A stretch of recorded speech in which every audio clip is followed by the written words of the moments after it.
Lightning like Steve McQueen. I'm in the fast lane when the light turns green. And I built tough, I ain't nothing but grit. Cause I made rugged blood, sweat, and spit. Yeah, like a horse I fly. Better push yourself in for a bumpy ride. I like to play hard, but I work harder. And I weather the storm cause I'm built stronger. What is up, ladies and gentlemen? We are back. We are live. It is the Freight Coach Morning Show, the top morning show in transportation, coming to you guys every single weekday, 8:30 a.m. Pacific, 10:30 Central, to break down some industry headlines and, most importantly, provide some actual insight into what you can do with all of this information.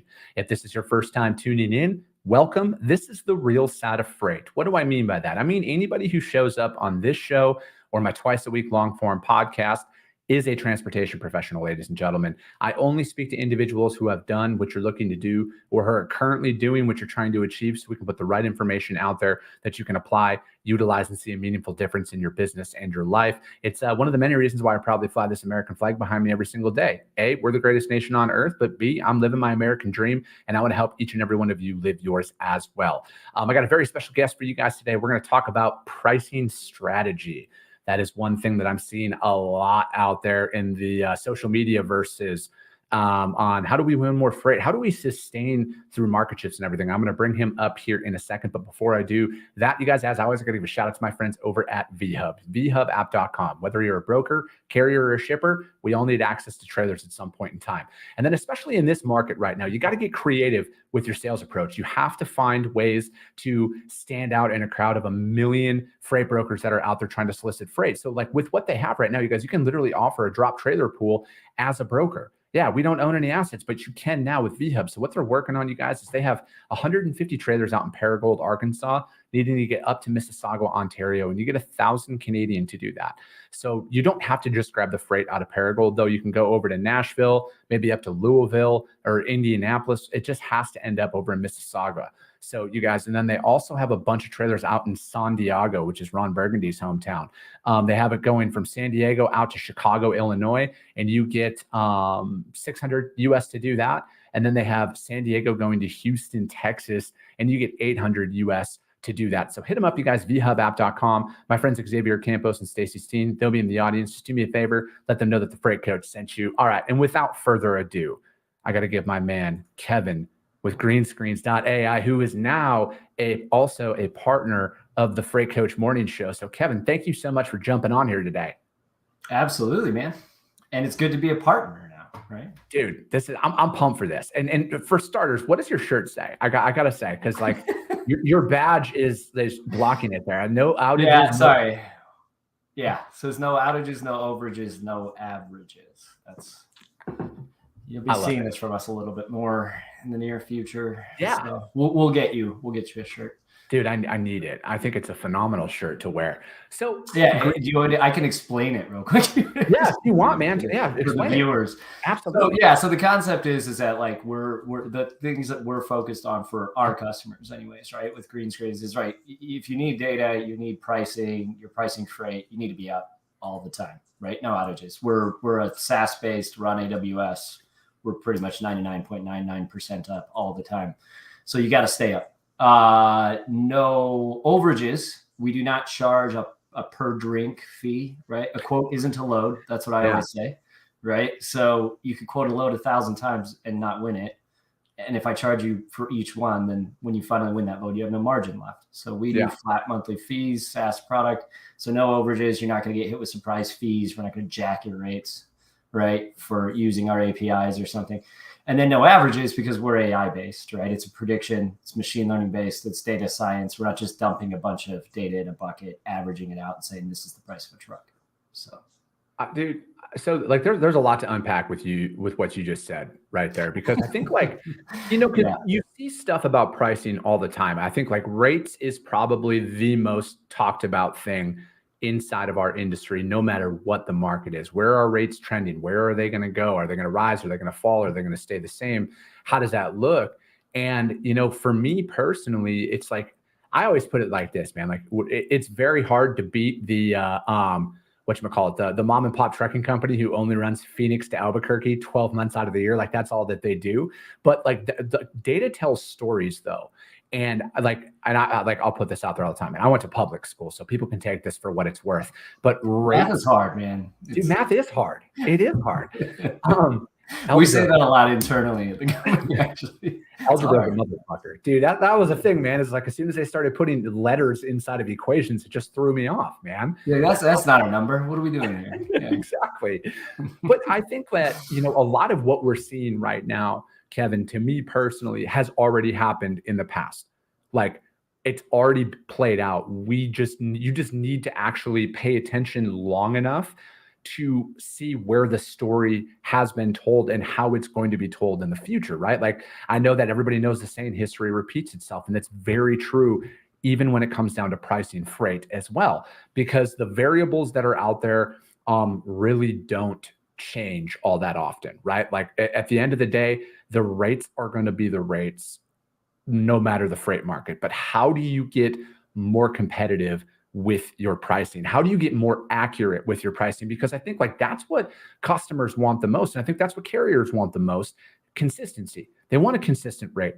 And I think if you remove the seasonality of things, if you remove those spikes, you're going to be able to see a very clear picture on how these rates are going to perform. And then it's you as the broker in those moments that have to be like, all right, do I want to bend a little bit here to win more volume? Or am I going to hold firm and not change my strategy and then try and push rates down? And to me, that's just a losing battle. I personally think you got to be out there developing and keeping pricing as consistent as possible with your customers and your carriers. And I think the brokers are the ones that they compress their margins in certain markets, and then they expand their margins in certain markets. But I think it's minimizing that as possible. And that's what you guys have is you're able to deliver that day in and day out, and you're able to be competitive. So something you said that's really interesting there, and it is actually it's a machine learning data science word, is you mentioned the features, right? The features don't change, and the variables, like that.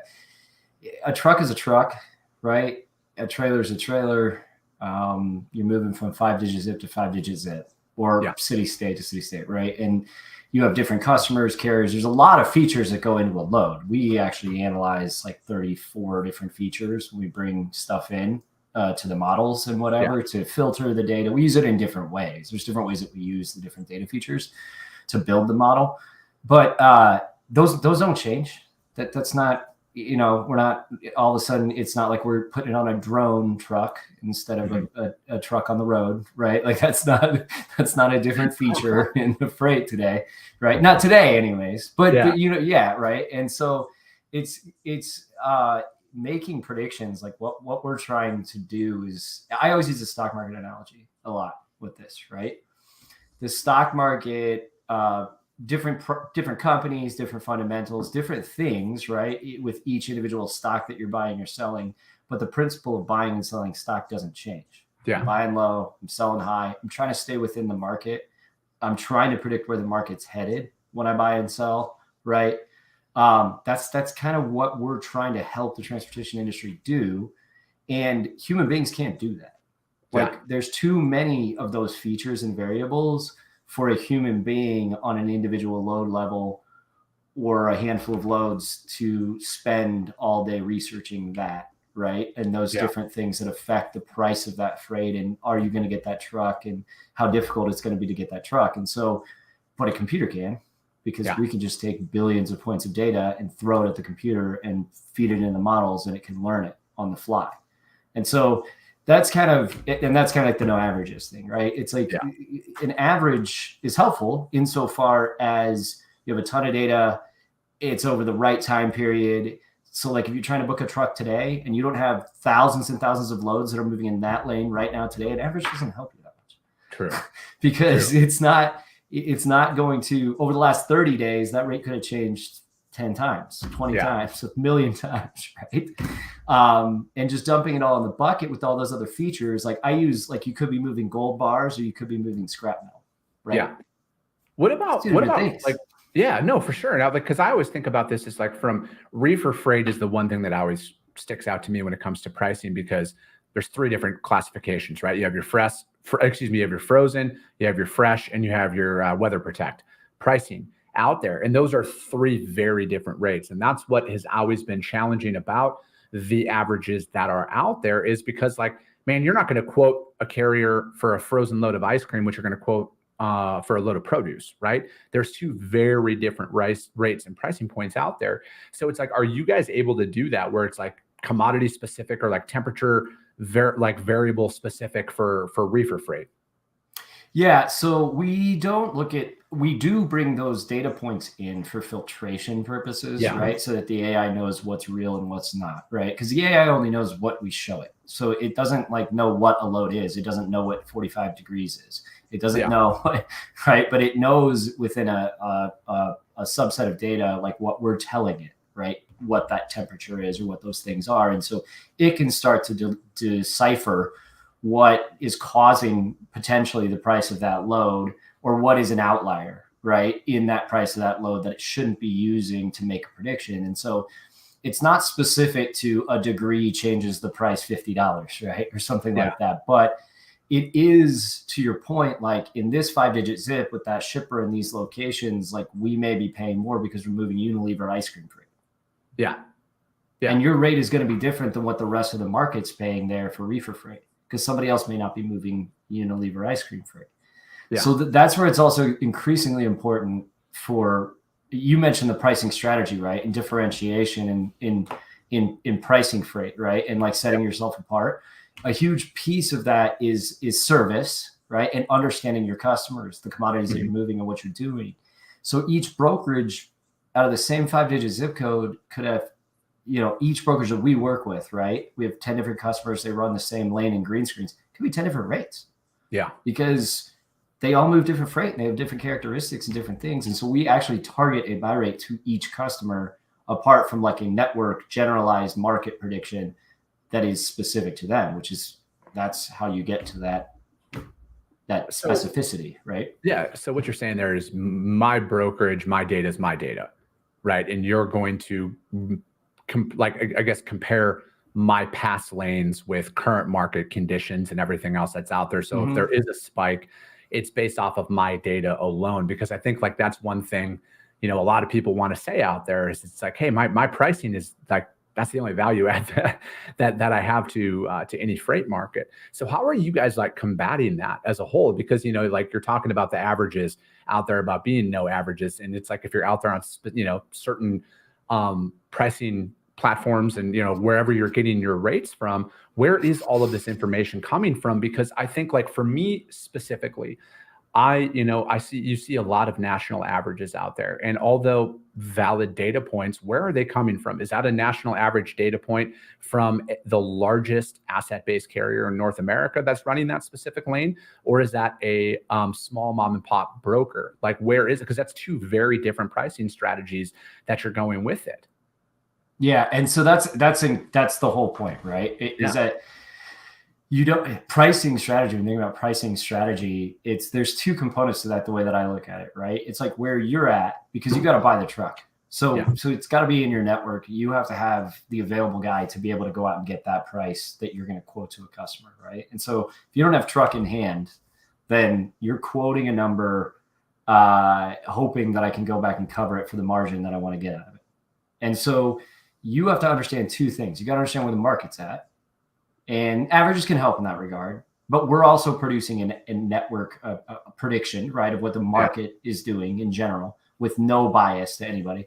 And then you need to understand where your buying power is. You need to understand where you're at in the market, right? And can you move that truck? Can you go out and get that price? If you don't understand those two things, you're just shooting in the dark at that point, right? Yeah. And I had this conversation this morning with a very, very large brokerage that we're working with on some things. And the point I kind of made to them is like, but we want to sell, the idea that we want to sell that to the customer to win the freight. Okay, but what is that number, right?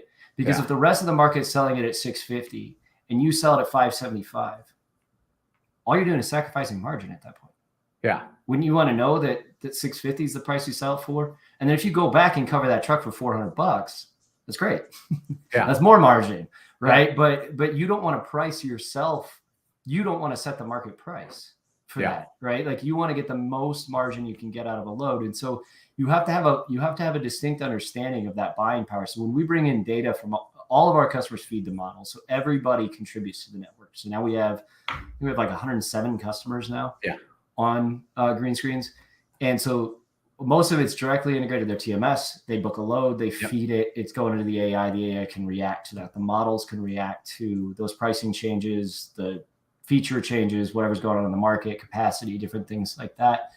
But it's all broker to carrier data today that we're working with. So we know what the price is that they actually paid for the load. And then when you talk about the individualized price, it's not just your data. It's not just your brokerage's data. It's also everybody else's data. But like you said, we're comparing it. We're comparing similar lanes, similar features, similar characteristics of that freight to come up with a better prediction. So it's not like we're just shooting in the dark. We're trying to get as close to that bullseye as possible. We're not going to be right every time. That's impossible, right? There's too many exceptions and things in the market to be perfect, but we want to get as close as we can to not just get you to the lowest rate, but get you to the rate that wins the freight, and then you go back and maximize margin. That's really our goal. Yeah, and Trey Lincoln, watching over on YouTube, has a question like, where do you come up with the numbers on this? Like, so like I'm the predictions themselves, yeah. Well, the rates themselves it is a prediction, right? So it's an AI, it's an algorithm, right? That's predicting a rate the time you ask it for. So if you give us Las Vegas to Los Angeles, or you give us Chicago to Dallas or something, the AI is taking the data that is coming in from all of those customers, right? And it's coming up with the prediction of the price that it thinks you should take out to the market, the buy side, right? We're looking to get the cost to the truck. We retrain that model every single night. So we do 5-digit zip to 5-digit zip. So we will always provide a prediction for every 5-digit zip to every 5-digit zip. So every single night that algorithm adjusts, right? And so the new algorithm that's deployed, if it improves, if it regresses, we don't deploy it, obviously, right? If the accuracy gets worse, we wouldn't deploy it. But assuming it's improved or the same as it was the day before in terms of the accuracy of the rates, which we measure the accuracy of how close we are to the predictions and the actual book truck numbers. That new deployed model could have different impacts on it, right? So I can't tell you exactly where the numbers come from, because it could be capacity that could be dead in that market all of a sudden the next day, and that could increase the price. It could be you could have very specific freight characteristics in that 5-digit zip. I use the North Chicago, South Chicago example all the time, right? Two different places. So it's going to be two different rates. But if it's one giant KMA or one giant market, that doesn't tell me the price of bread, right? No, for sure. And that's very accurate, man, because what you're saying is, because like, dude, we'll use Los Angeles, for example, bro. The rate out of Ontario is exponentially different than what it is out of LA proper. The rate out of Bakersfield, California, like if you use Southern California as a whole, you're not just compiling it as the Southern California market. It's five digit. Sorry, I get excited here, you guys. 5-digit zip code to 5-digit zip code. So it's Ontario to Phoenix. It's not Los Angeles to sorry, I fucked that up. I meant Ontario to Tolleson, Arizona. Right, or Chandler or something. Right. It's not exactly. Suburb to suburb, because it is very, very different. And especially when you're talking said that about, for you. You're in Chandler. Are you in Chandler? I'm in Chandler Gilbert. It's the same thing, man. We're East Valley. We're on the east side over here, you know? So but dude, it is very different pricing strategies that are out there. And when you're going out there, I think like another thing to take into consideration, like these last couple of years, and I think this is where some individuals are confused on how to price freight long-term, because it was just a fuck it, throw a number against the wall, someone will take it style mentality. But right now, man, you have to be hyper dialed in on your pricing, because now you're going to see actual seasonalities. You're starting to see it out there right now. Produce season, albeit a little bit late, is in effect. It is changing the market, and it doesn't just change, say, the outbound Florida market as a whole. It changes everything going into Florida. It'll change South Georgia. It will change Southern Alabama as well, because people are going to be deadheading out of those markets down into Florida. So that increases the rates. And then furthermore, it also, when you're talking about pricing strategy as a whole, when we're talking about freight that used to be able to go van reefer in hot reefer markets now, all the reefer capacity is gone. No one is sacrificing and taking a dry load in their reefer in this time out there. So what does that naturally do to the dry van market? Increases the rate. So that's one thing to take into consideration. If you're in one of these produce markets or in one of these reefer markets that are hot right now and you have a dry van, your rate's naturally going to go up because that capacity is now gone. All right. And then this is what Kevin is saying, though, is you're out there actually able to predict where this rate is going to be tomorrow. Because in today's market, man, if you're out there pricing, and it's like a dry van reefer price out there, and you talk to 4 reefer carriers who are going to try and get a little bit extra money naturally on it, your rate is now higher. You're out. You're not going to win that business in today's market. You have to be very, very hyper-focused. And that's it too. I don't want it to seem so black box, like, oh yeah, it just does what it does. It's not like Skynet. It's not like Skynet or anything. But I mean, like, we're training it to do what we want it to do, but we're training it to predict the best rate. And so we're matching those back up. We're training it to try to get closer to the mark, and it knows when it did well, it knows when it did poorly, right? Because we're measuring what was actually booked, what our customers are sending us, right? Those 107 customers, it's probably like 18 billion or $17 billion worth of truckload data or something that we're getting sent in today, load data. We're also bringing in indices. We're bringing in capacity metrics. We're bringing in fuel. We're bringing in a lot of other things to plug in, because the AI doesn't know that either, right? It doesn't know what the market is doing as a whole. So I don't want it to seem all black box. We know what data we're feeding it. We know how we're training it. But it's learning from those different characteristics. Like, to your point, the capacity could have an acute effect on a market, right? The rate could go up $250 tomorrow, $300 tomorrow, because somebody stripped that market of capacity. Yep. And all of a sudden you got to pay deadheads. And the AI doesn't know what a deadhead is. It doesn't know why it did that necessarily, but it knows that the prices would increase by $250 to $300 or whatever, right? To deadhead it from somewhere else. And so that's kind of what I'm getting at. It's like, we don't know exactly all the time why it did it when it did it, but it doesn't really matter as long as it's accurate. As long as you go out and it's getting the numbers, that's all that really matters, right? You don't know every variable when you take a basketball shot of why it went in. For sure. Right? For sure. But it went in. Yeah, and that's all that still matters. 3 points, right? Like, it doesn't matter how it got into the basket, but there's a lot of variables that go into that shot, the trajectory, the wind, whatever, that affected it going in the basket. I think that, JD's got a good point here. Was what he loves about Greenskin's model is it's similar to VHub's marketplace. VHub's reposition works well with broker carrier data to show how repositions can increase the rate per mile for lanes and enhance the freight out there, because like obviously with repositioning trailers and everything, that's another awesome subset of data that comes in there. And like, to the point of where you're able to build out your book of business with this is not like, again, it's the accuracy of your rates. And like, again, and this is why we're going to get more in depth. Trey also said here, is data is more accurate. That's up for debate. Anybody can sit here. Yeah. I mean, you could be dead on. I would guarantee, Kevin, all 3 companies would say theirs is the best. I'm just saying that's generally how business works. Well, but I'll say this though. Like, what is the accuracy that you're going for, right? Like, you could go out and book a number from any one of us if it's way over the mark. Yeah. Right. Of course, the carrier is going to tell you if it's $4,000 lane and I go to a carrier and say $5,500 and that's what my rate shows. Is that accurate? Because you booked it at $5,500. That's the question, right? Because we would show that we were dead on because you did that, but you may lose all your money. Yeah. So that's not really the point. The point is to get to, and it's a good question. Like Trey that's a good question, right? Because when we measure accuracy, the way that we measure it is we predicted this, right? They booked this. We look at the sell side. So we look at how much margin they got, right? We want to understand, was it a loss load? We look at that stuff, right? And what we're trying to get is to the ones that were accurate. They booked it for that they didn't lose money, right? We're trying to figure out like what was in line with the rest of the market. And so that's where it's not just your data. We just match your data to your data. That's one thing. But if we're matching it to all the other loads that all the other brokers are booking at the same time in the same market for the same, similar freight, dry van freight or something, then we can get a more accurate representation of what a accurate rate is, right? Yeah.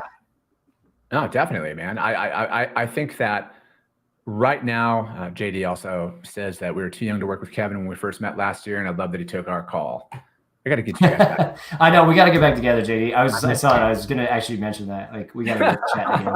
Now that we got Matt too running the partnership stuff, we got to get that going. So what's your?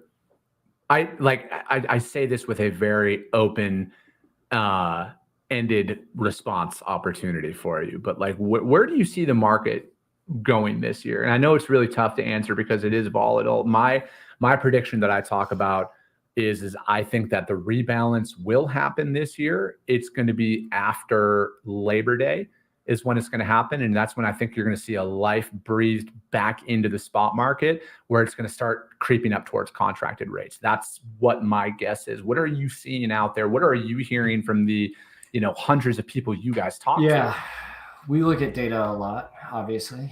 So a little bit. Yeah, I mean, rates are low, low right now. It's stupid how far. And when I say rates, like costs, right? Costs on the truck. And I don't just mean like national average. We look at like length of haul. We look at, a short, medium, long haul load, because you have to break it down that way because they have different characteristics, right? They're all down. Everything's down, right? Like every lane is down cost year over year. And it's like, where's that? The question always is like, where's that bottom, right? Eventually a guy's got to turn the truck on and drive it. He can't just drive it for a loss, right? He has to gas it up and maintain it and everything else.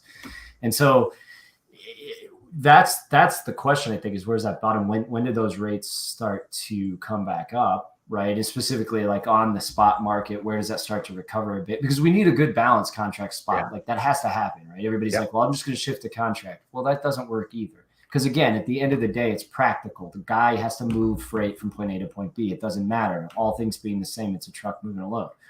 And so I personally feel like everybody's being gaslit right now, right? Like, we just had the second biggest bank failure in history. Everybody's like, it's fine. We're all fine. We're not in a recession. Right? Like nothing's going on. It's all good. They just screwed up. It's fine.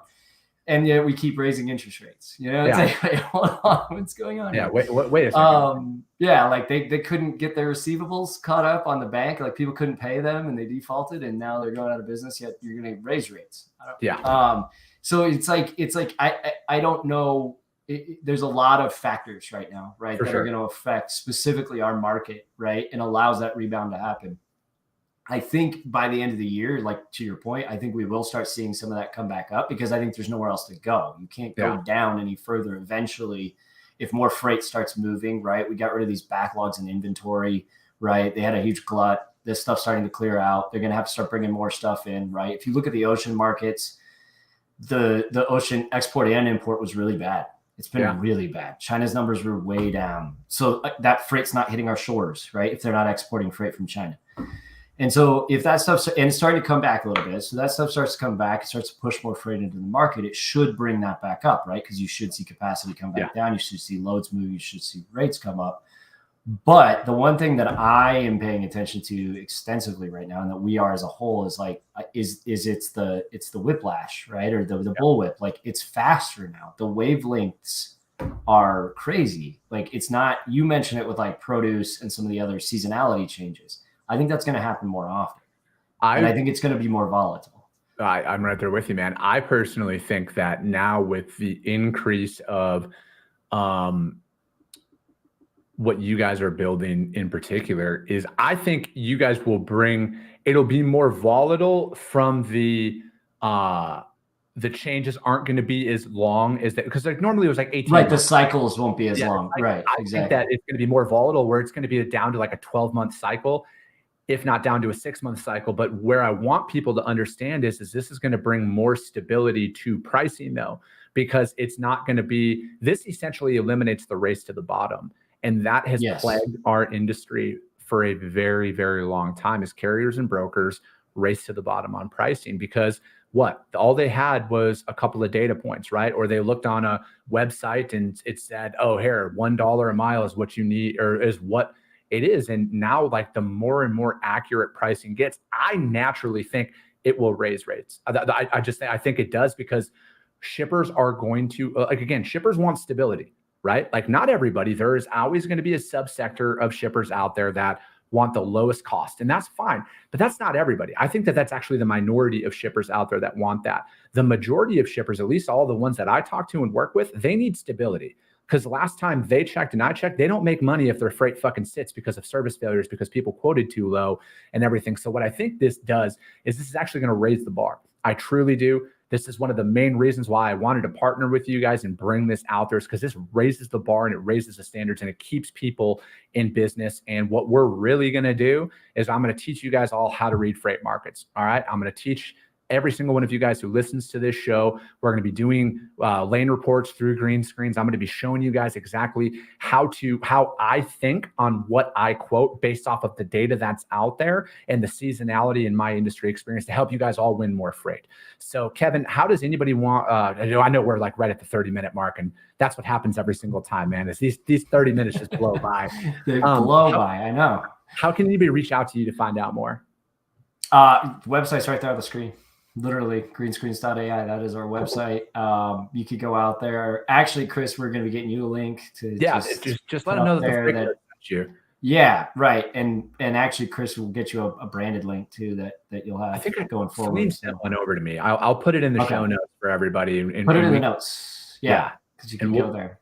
We'll do that, man. But hey, that's going to be it for today, you guys. Tomorrow, every single Friday on the Freight Coach Morning Show is a Q&A style show. I've already got a couple of DMs. If you have any sales or operations related questions you want answered specifically by me, DM them over to me, or tomorrow during the live show, drop them in the chat. I will answer them live, you guys. Every single Friday is Q&A specific to you guys as the individuals. And that's going to be it for today, you guys. As always, if you guys saw value in it, subscribe and share the show. Rank the show on iTunes, Spotify, YouTube, all of that. If you think I gave 5-star information today, hit 5-star. If you don't. It's a value exchange. That's what I want from you guys. Blame it on me. Yeah. But that's going to be it, you guys. We'll be back tomorrow. I appreciate you guys. I love you guys. And we'll be talking to you soon. And I